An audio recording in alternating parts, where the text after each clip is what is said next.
بسم الله الرحمن الرحيم. الحمد لله رب العالمين، والصلاة والسلام على رسول الله وعلى آله وصحبه أجمعين. أما بعد، السلام عليكم ورحمة الله وبركاته. خوجم توتر دكتور درسي كينيا سير رسول الله صلى الله عليه وسلم. كنا درسي كينيا كتا كل لما تأتي درسين كينيا دبري أكما يدنو سينا أخاخيو رسولا أخاخيو لما تاجتشورا حاشمين حاشم عبد منافي سينا إساء ججبا سينا ججبا قباتشورا الليسنس إنهم حقنا أمة قريشي أرقتوري أمة قريشي تيف سينا ججبا وجتاتوري قربي شامي تيت إمالو الآن إمالا ساتنا كيسة بي مدينة قبتي أجتي هذا مناتا كفوري بدينة جاري الرافور الآن أجتي عبد المطلب يكون أجتي الألاتي جتشو لالي عبد المطلب كان اللين نمني بي مدينة الرافدة أبليس حاشمي مطلب كان جدأمو hogganaa biyya Qurayshii kan ture erga obboleessi isaa Haashim biyyarraa fagaatee biyya Shaamiitti du'e. Namni Qurayshiin hogganaa ture obboleessi isaa Muxalib kan jedhamu. Inni kun obboleessi isaa Haashimiin kun Madiinatti fuudhee ilma argateedha. Ilmi dhalateeraaf jechuu hogguu dhagahetti deemee biyya Madiinaatitti imalee yaabduu fi yaabbatee obboleessa isaa Haashimii kana ilma isaa dhalate Abdul Muxalibii kana argee boohee ofitti qabatee haadha hayyama gaafatee gara Makkaatittiin gala ilma obboleessa kiyyaa Abdul Muxalibii kanaan je'ee haatis diddee ani kadeemuunaf hoggana ummata Qurayshii abbaan isaa kun Haashimiin kun ummata Qurayshii hogganaa ture obboleessi kiyya ammoo erga inni deeme anatu ummata Qurayshii kana hogganutti jira. Tanaafuu angoo abbaa isaa kana ilma kanaa kennuudhaaf tanaaf deemaan jedhee haadha hayyama gaafatee haatilleen hayyama gootee fi abbeeraan Abdul Muxalibiin kun ilma obboleessa isaa kanaan fuudhee hogguu galetti ummanni Qurayshii illee hedduu itti boohanii seenaa abbaadhaa waan yaadataniif jecha hedduu takkan jaalatan. Baada sanii ni guddate jechuudha. Abdul Muxalibiin kun erga inni dargaggoomee aqliin isaa hedduu waa beekeeti.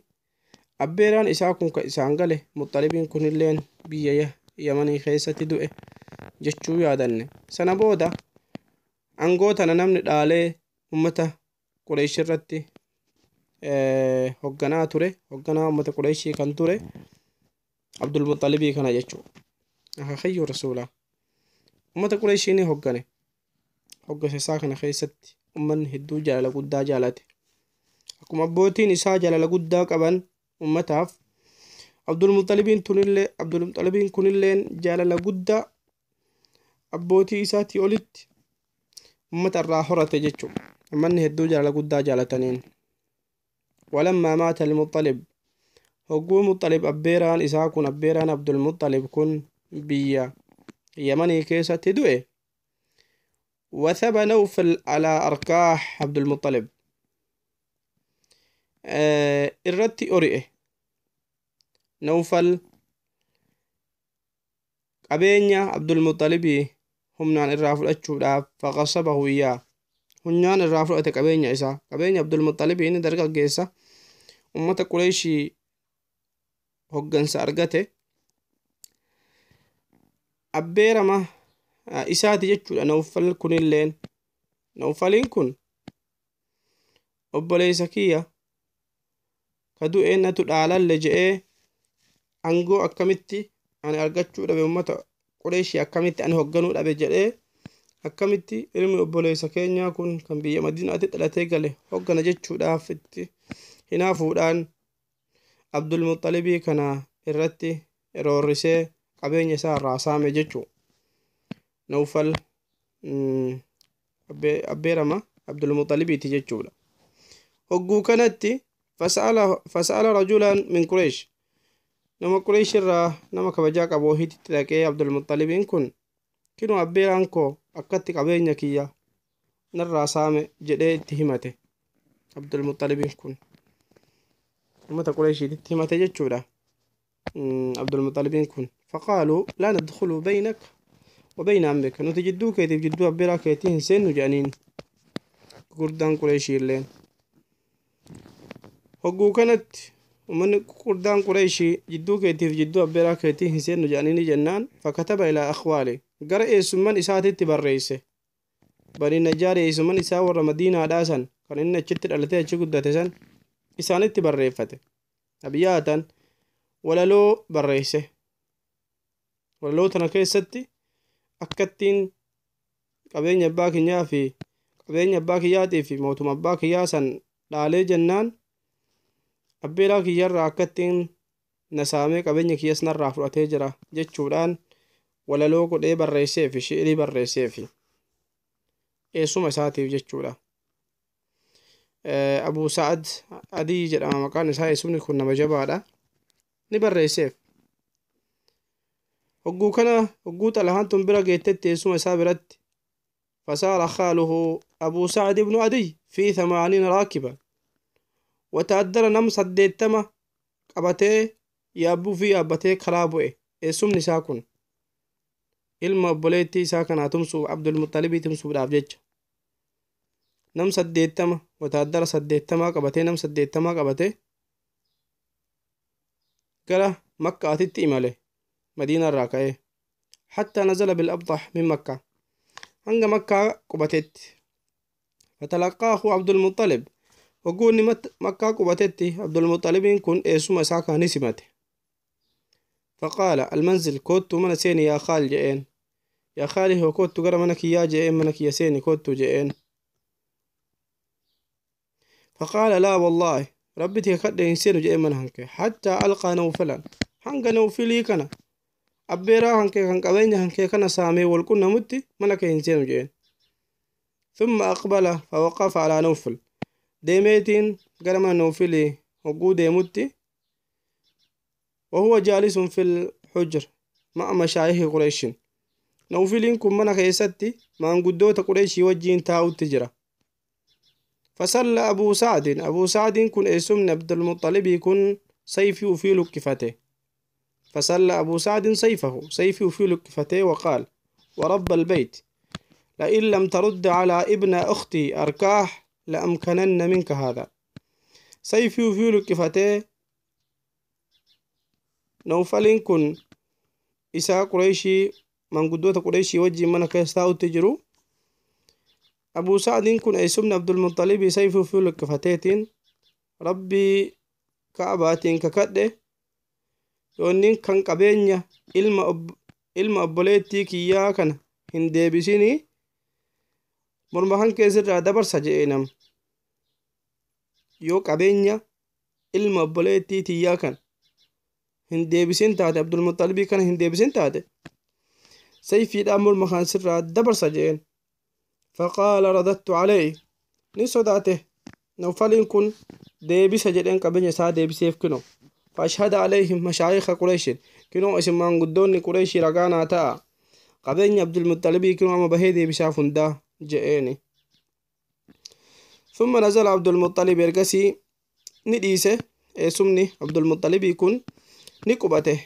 ثم نزل على عبد المطلب يرقسي قبين ندي بإيه في عبد المطلب سمني ساكن اللين عبد المطلب إرقبته يعني من أساسين خلاص إذا قبين يساده بيف من عبد المطلب يقبته فقام عنده 3 أيام ويا سدي سبرة رججو سمن عبد المطلب يكون عبد المطلب ينبرا قبين عبد المطلب اللي دي بيفي ويا سدي برة رججو ويا سدي سبرة رجج ثم اعتمر رجسي عمره قد ورجع إلى المدينة قربي في مدينة تتدي بيججو عمره في قد قربي يسا مدينة تتدي بيججو.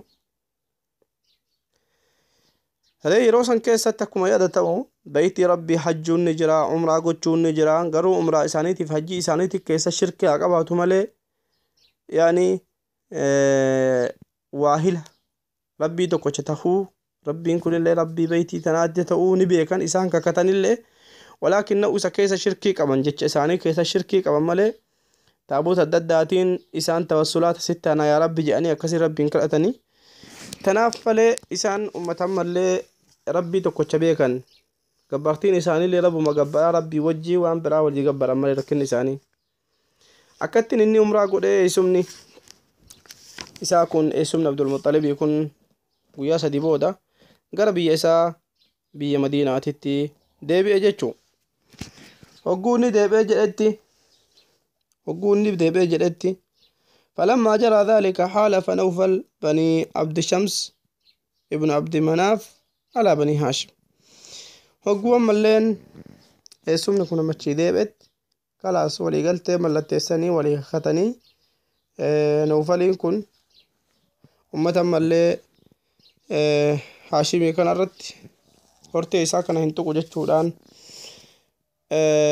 كدرا والذي قالني تران ولما رأت خزاعة نصر بني نجار لعبد المطلب قالوا نحن ولدناه كما ولدتموه فنحن أحق بنصرة وقو عبد المطلب في السمان إساتهم ستي أرجن بنين خزاعة يعني أمة ملي خزاعة بني نجار متنرى نتم سناف جانين فنحن أحق بنصره وذلك أن أم عبد مناف منهم أم عبد مناف شان الرادة فدخلوا دار الندوة وحلفوا بني هاشم على بني عبد شمس ونوفل وهذا الحلف هو الذي صار سببا لفتح مكة كما سيأتي أكو سدرات رفوه دوتي ولي قلت قدان جدو إسانيتي تيني أمامي قستتون ولي قلت قدان أكا جراتنيف سيلان ججبان حجتماتو رججو جدو إسانيتي أكنان عبد المطلب angoo isaa irra ture ummata qureeshii hoggana isaa irra ture jechuudha. Hoggasa isaa kana keessatti innillee seenaa jajjabduu hojjeteef ummata qureeshiiti. Akkuma abbaan isaa Haashim seenaa jajjabduu qabutti Abdul Muttalib illee seenaa jajjabduu hojjeteef ummata qureeshii. Isaan keessaa tokko حفر بئر زمزم وقعت الفيل إذا تكفى بئر زمزم إساني قطول بئر زمزم بشان زمزم كوني يرو أمني جرهم كان ملي قاف أم إسماعيل هاجران أجبت نبي إبراهيم قتيدم أمني دفني أمني جرهم بيمن الرأى الله سنقبة أجبت قوس قدى تهني بايتني جاني بيسان تران كان أمتا سن يروسن اتفايدما تران زمزمي كان حاجة ربه وقا ديرات أنبوتا جارات ديرات أنبوتا مني عرباتون لولي قدان إسان كيس تراك ما سندورا سينا دبرا كيسا يادن لولا ديراتي أددو مجارات نفو أددو مجارات نفون أمتا جرحم الراته كان biyya makkaa tana keessaa yaasuu eegalan arabni tun hundeen isaanii ummatuma jurhumirraa osoo tahuuhu haati isaanii yani haati ismaa'ilii jechuudha hortee ismaa'il irraa dhufe jechuudha amma arabni walumaa galatti horteen ismaa'il irraa dhufe alayhi salaam gosa ta'aa ballataa deeme eessuman isaaniillee ummata jurhumii kan akkasumatti beekaa turani ولكنه عددما بايته جاران إيرتون أمة جرحمي كوني بيكماني إسان ديباتين بي مكة كان كيسا باساني أقوى آكرا بي مكة كيسا أمة جرحمي باسانيتي أمة جرحم كن بيري زمزما كان اللي شوفاني لوكساني ديمان بشان زمزما كان yeroo osii keessaa yaa'anitti jechuudha. Bishaan zamzamaa kun badee ture jechuudha. Yeroo hedduuf badee ture. Waggaa dheeraa badee ture. Cufamee jechuudha. Irraa hin beekan ture. Ummanni hedduun jechuudha.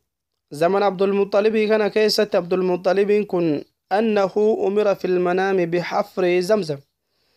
Isaa hirriba keessa jiru abjuudhaan bi'irii zamzamii iddoo kanatti قوتي جتشو أبجو وهي ترفته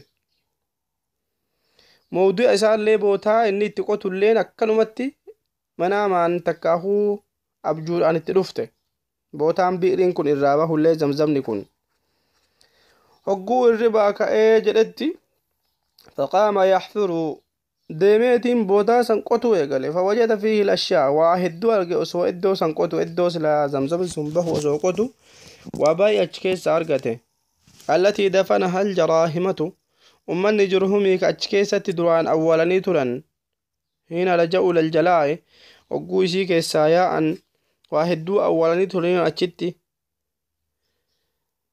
kan akka ammallee sayfiidha uffata waraanaa akkasuma dhahabaa fiddaa warqee adda addaa achi keessaa waa hedduu argate jechuudha Abdulmuxalibiin kun wagguu kanatti osuma qotutti jiruu bishaan zamzamaa kun ni baheef waaqama bishaan kun bahee fi gammachuu guddaa gammadee ummata obaasee zamzama kanarraa ummata hujjaajaatiif bishaan zamzamaa kana qopheessuu eegale Abdulmuxalibiin kun jechuun namni biirii zamzamaa kana kan cufamee ture bishaan zamzamaa kun deebi'eetiin baase isa jechuun manama rabbummaan akkanumatti mana ummata dhufamee itti beeksifame walaa waahii fi maalillee miti kun abjuma keessatti akkanumatti waa rasuula wayii ta'ee miti inni yeroo san isaan mushrikaa'u amantiin islaamaa kunuu isaan keessa hin jiru yaa ta'u rabbii tokkochaa gabbaranii malee isa biratti shirkii go'anii garuu walaakinnahu abumatu qalbitti darbe jechuudha akkanumatti manaamatti akkasiin zamzamni kuni bahe ummataaf bishaan zamzamaa kana hedduu itti fayyadaman jechuudha ilmi namaa waroonni hujjaajaa ummanni qureeshiidha baay'een isaanii itti fayyadamaa turan jechuudha seenaan isaa tana qofaa miti waa hedduudha Abdulmuxalibii kun seenaan inni ummata qureeshiitiif hojjetaa turee fi seenaan zamana isaa keessatti argamtelleen hedduudha inshallah darsiin teenya guyyaa har'aa tana ta'a halkaan teenya akkumatti fuuftetti jirti wa sallallahu ala nabiyina Muhammad wa ala alihi wa sahbihi wa sallam. Assalamu alaikum wa rahmatullahi wa barakatuh.